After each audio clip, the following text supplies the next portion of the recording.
El 26 de enero del año 2094 pasó a la historia como la primera ocasión en que se utilizó el hongo Ganoderma, que, modificado genéticamente, secreta un inmunomodulador en el sistema inmune durante la terapia frente al cáncer. No obstante, durante su desarrollo se aisló incorrectamente y, en consecuencia, los rastros de hifas mutadas adquirieron genéticamente la habilidad de mantener un crecimiento acelerado y simbiosis parasitaria en el huésped.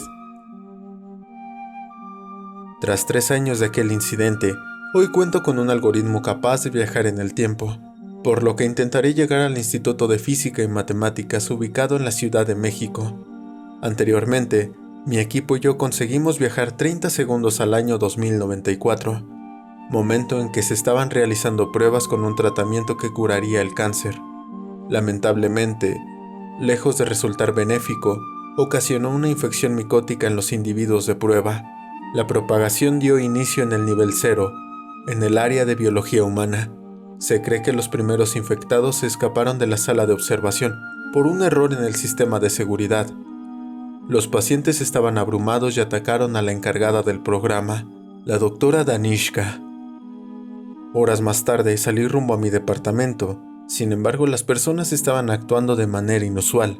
En las noticias se informaba que 100 individuos habían escapado del Centro de Investigación Científica de Baja California, por lo que se pedía que, en caso de identificarlos, dieran aviso inmediato a las autoridades, pues dichos pacientes sufrían una psicosis ocasionada por el fármaco suministrado. Al día siguiente, los familiares de los pacientes habían iniciado una huelga fuera de las instalaciones y ocupábamos el primer lugar en las noticias por negligencia médica. La doctora Danishka no volvió a presentarse. Se dice que salió del país y regresó a Rusia, su país de origen. Dicha teoría surgió cuando arribó un avión con 500 infectados a Moscú. Tras dicho acontecimiento, las noticias reportaban salvajes ataques entre personas, por lo que en el transcurso de 5 días, el país se declaró en pandemia. Días más tarde, las redes de comunicación habían sido completamente destruidas. Más de la mitad de la población del país estaba infectada, y en Baja California se trataba de casi la totalidad de la población. La paz quedó en un estado deplorable. Los infectados se encontraban por toda la ciudad y salir del instituto se volvió una locura, un juego de supervivencia. La mayoría de mis compañeros decidieron seguir su camino con sus familias. Desde entonces no supe más de ellos. En lo que a mí respecta, nadie me esperaba, así que me dediqué a encontrar una solución junto a la doctora Arellano. En cuanto encontramos una posible solución, lanzamos un comunicado. No pasó mucho tiempo cuando el grupo élite de físicos en la Ciudad de México nos respondió, explicando que contaban con un laboratorio a prueba de desastres naturales. Mencionaron también que si lográbamos llegar a la Ciudad de México, nos proporcionarían lo necesario para llevar a cabo nuestro plan. Hasta entonces, todo parecía marchar sin demasiadas complicaciones. Sin embargo, una mañana, el tiempo de confinamiento surtió efecto en la doctora Arellano, quien entró en crisis y se pegó un tiro en la cabeza. Aquello fue un ruido sordo, retumbante y paralizador. Luego de la muerte de mi colega, dudé en salir del instituto. Aún quedaban provisiones suficientes para un año más y quizá alguien más ya estaría trabajando en alguna otra solución. Por otra parte, quedarme a solas significaba tener el mismo final que la doctora Arellano, así que decidí emprender mi viaje. Al salir del instituto, me encontré de frente con las ruinas de una ciudad desolada y destruida, llena de micóticos. Los automóviles se deslizaban en silencio, por lo que desplazarme hasta la salida de Baja California Norte fue relativamente sencillo. Desafortunadamente, había varios autos estancados bloqueando las vías, de modo que era imposible salir. Una vez que los infectados se percataron de mi presencia, se abalanzaron sobre mí frenéticamente, por lo que tuve que retroceder. Mi segunda opción fue llegar al puerto con la esperanza de encontrar una embarcación con la cual atravesar el Golfo de California.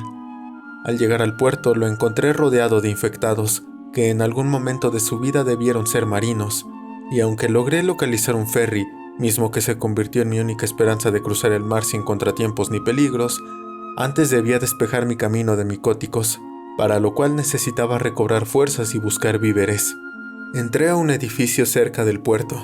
El primer piso estaba repleto de micóticos que, a diferencia del resto, no se movían. Estos estaban en total reposo, emitiendo un sonido profundo y rasposo, parecido más bien a una respiración constipada. Me desplacé sigilosamente, alcanzando a percibir un olor que era una mezcla entre carroña, moho y humedad, algo totalmente nauseabundo. Toda esa tranquilidad se vio frustrada cuando escuché jadeos y gritos entrecortados, además de pasos subiendo por las escaleras. Los micóticos empezaban a moverse y emitir un sonido quejumbroso. Eso fue señal suficiente para salir apresurada en busca de un lugar seguro. Encontrar alguna puerta abierta fue imposible. Las propiedades se habían diseñado para reconocer exclusivamente los rasgos genéticos de sus dueños, y por ende, entrar a cualquier vivienda era realmente difícil. Cuando finalmente logré encontrar refugio en un almacén, vi al responsable del escándalo. Se trataba de un adolescente que estaba a punto de ser atacado por los micóticos. En ese momento, mi cuerpo se llenó de adrenalina. Tomé un hacha que se encontraba en el almacén y arremetí contra los infectados. Fue la primera vez que luché contra ellos, la primera vez que maté a algo en mi vida. Los gritos del muchacho, indicando que lo siguiera, rompieron el trance en el que me encontraba. Entretanto, me dirigió hacia un departamento, al cual entramos, logrando así recuperar la respiración.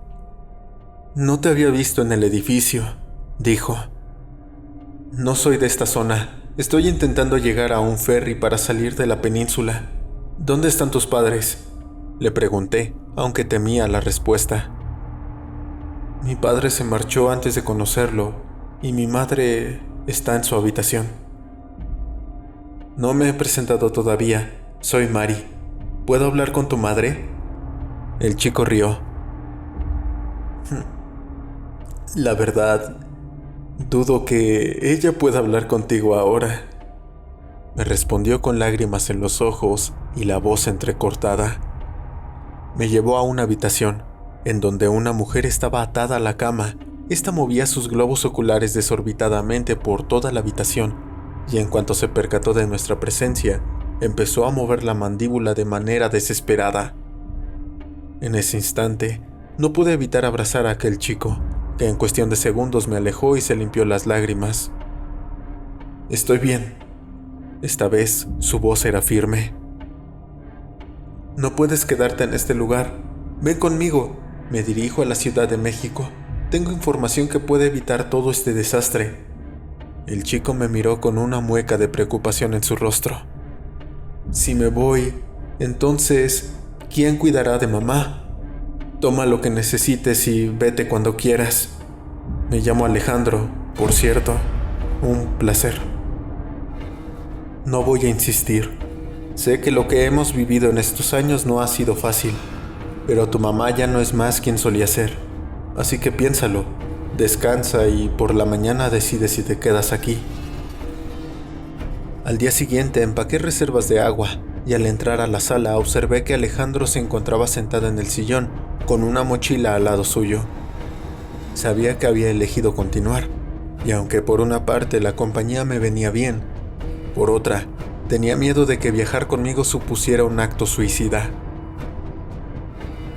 «Debo hacer algo antes», me dijo, y se dirigió a la habitación de su mamá con una daga hechiza en la mano.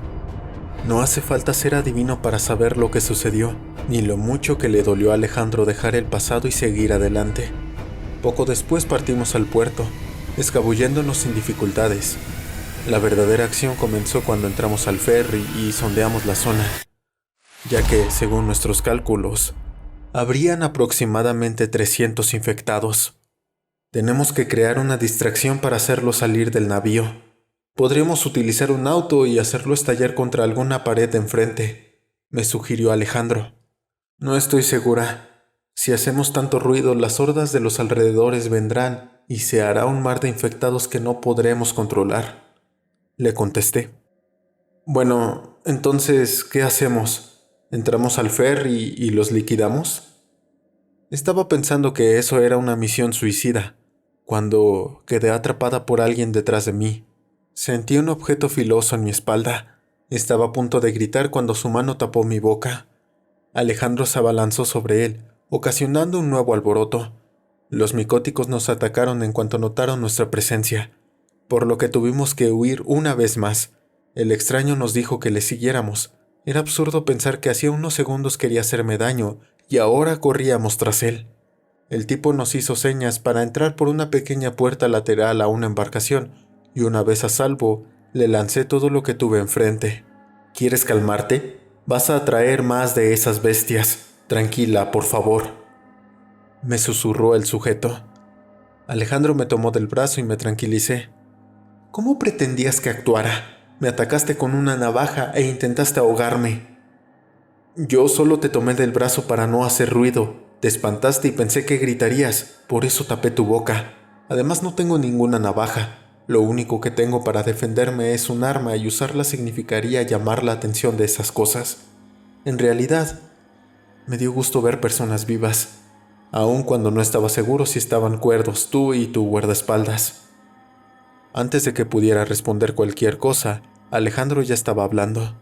Soy Alejandro y ella es Mari. Necesitamos llegar a la Ciudad de México, por lo que debemos atravesar el mar para solucionar este apocalipsis.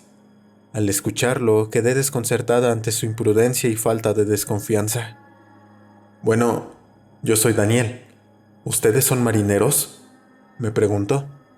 No, pero tengo la clave para viajar. Solo necesito localizar la zona a la que nos dirigimos en el satélite para modular el cursor y listo, le dije de manera presumida y hasta petulante.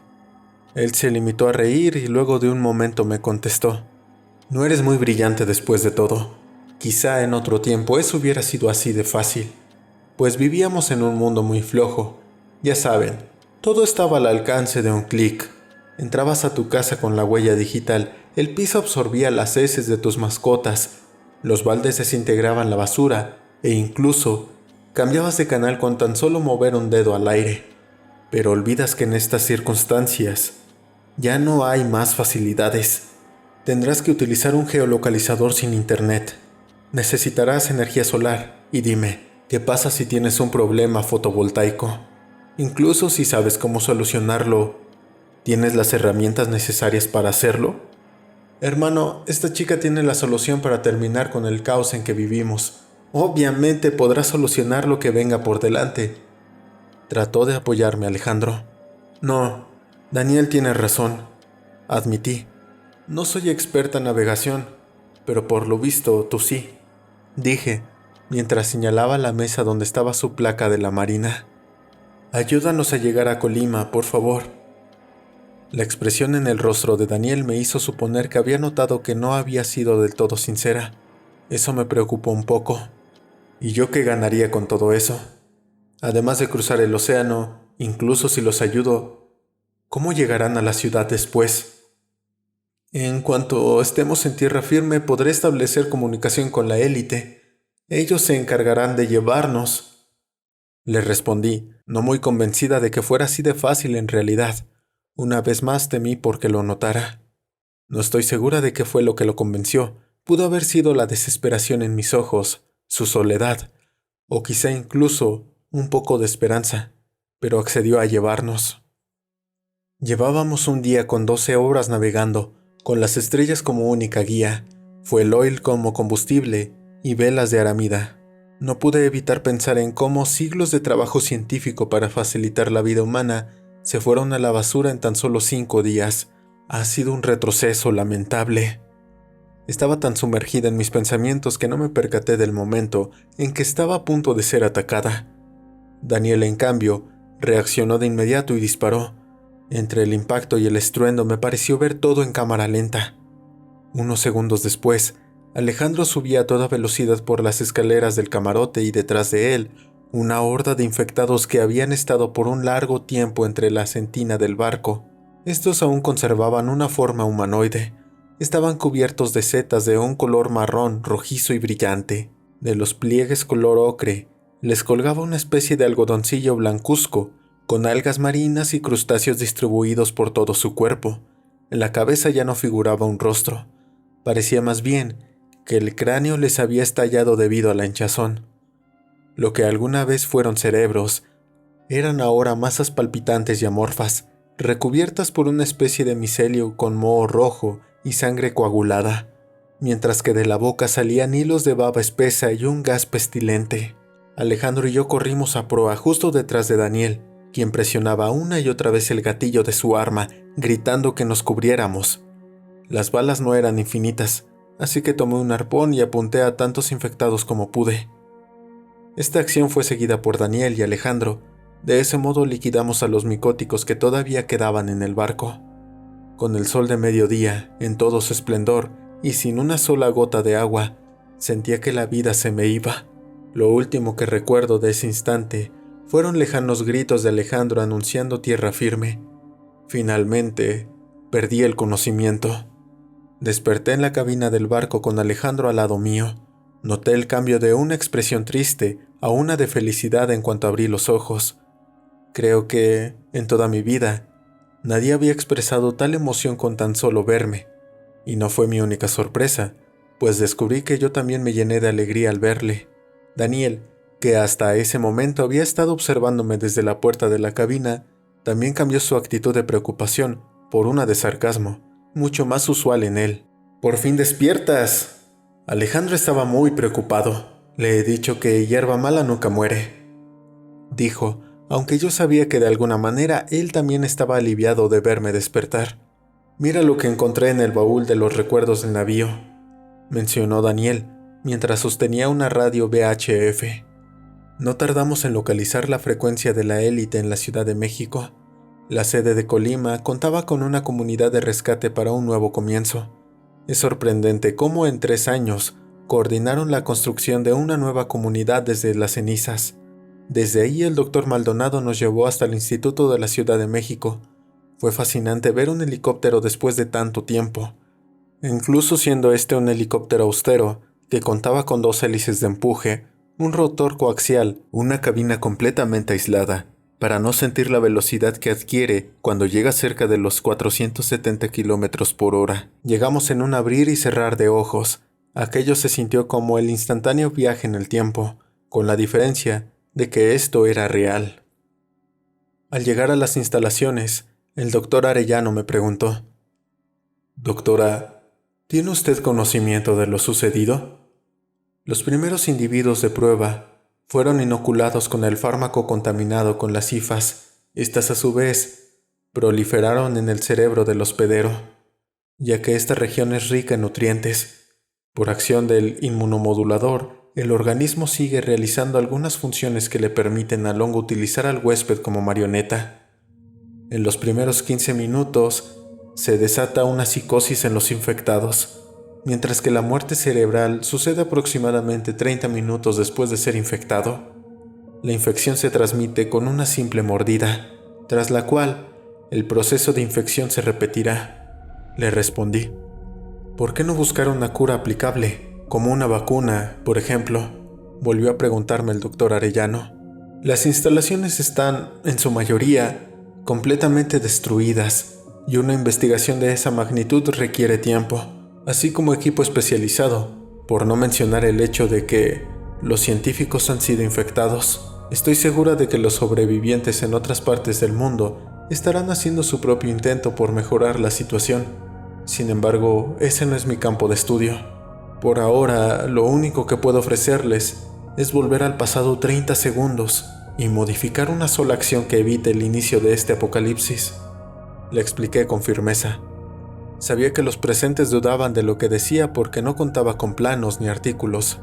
Todo lo que traía conmigo era una maleta con un modulador de tiempo, que a simple vista no era más que una pieza vinílica sin valor alguno. «¿Y lo recuerdas? Es decir, ¿recuerdas el algoritmo?», me preguntó uno de los doctores. «Lo recuerdo como si fuera mi nombre. Mi equipo y yo pasamos 8 años desarrollándolo. Tengo presente no solo el algoritmo, sino cada mirada de decepción cuando las cosas no resultaban como esperábamos, así como la satisfacción de todos los que pudieron presenciar aquel primer salto en el espacio-tiempo. No obstante, es mi deber mencionar que es mucho más simple caminar hacia el futuro, pues el algoritmo solo requiere avanzar a una mayor velocidad y luego mantenerse constante. mientras que para viajar al pasado se necesita más energía, tanto del equipo como del viajero. Todavía no parecían convencidos. Tenemos entendido que usted realizó el viaje de prueba. ¿En qué lugares estuvo? Así es, yo fui el sujeto de pruebas, y tengo que decirles que el avance científico es tan relativo como el tiempo mismo, de tal modo que en un parpadeo logramos estar 30 segundos en el año 2094. Fue esta última información lo que atrajo su atención en todo lo que decía. Luego de lo que me pareció una eternidad de discusiones a favor y en contra, por fin teníamos una fecha concreta a la cual viajar, el 26 de enero del año 2094. El plan era regresar, evitar que los pacientes sean inoculados con el fármaco y advertir de las fallas.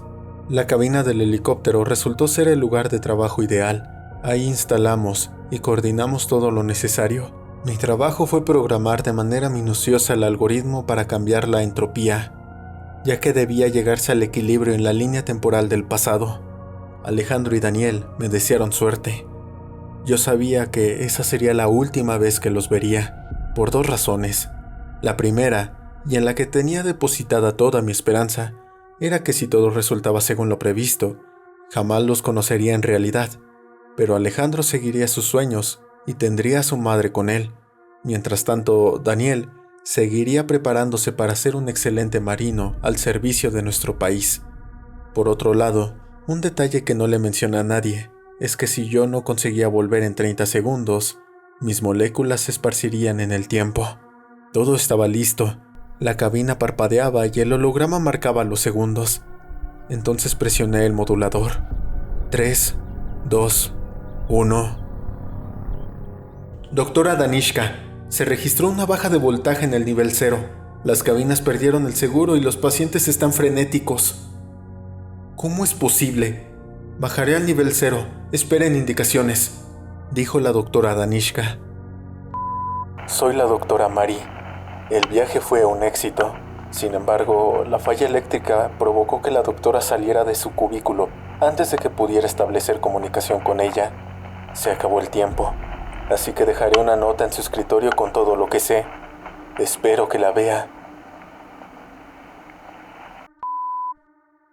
Solo se encontró la grabación de la doctora Mari en la cabina de viaje.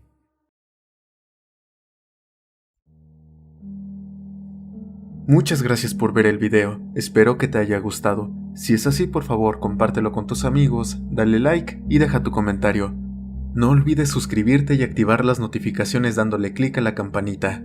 Muchas gracias. También me gustaría agradecerle a los miembros del canal por su valioso apoyo. Yo soy Ciudadano Z, nos vemos en la siguiente. Y recuerda que aquí tus miedos cobran vida.